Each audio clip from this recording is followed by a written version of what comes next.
In today's video, I am going to teach you how to design Wix blog layout. To begin, open your Wix editor so you can access the site you want to update. This is where you will control the look and structure of your blog page. Once the editor is open, take a moment to make sure you are in the correct website project, especially if you manage more than one site. Next, go to your blog page using the Pages and Menu panel. This panel helps you move between the different pages of your website quickly. When you open it, find the blog page in the list and select it so the editor switches to that page. This is important because any layout or style changes you make should be applied directly to the blog area you want visitors to see. Once you are on the blog page, click on the blog feed element on the page.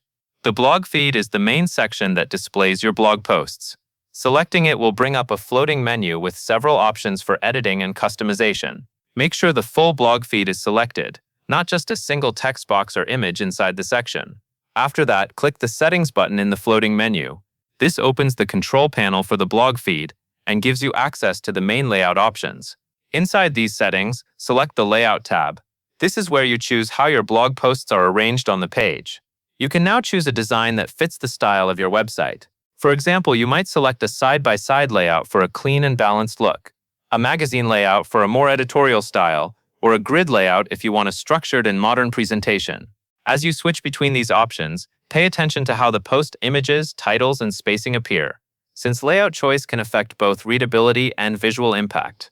When the layout looks right, click the design icon, which appears as a paintbrush. This section allows you to customize fonts, colors, and button styles so your blog matches the rest of your site branding. Keep your design consistent and easy to read.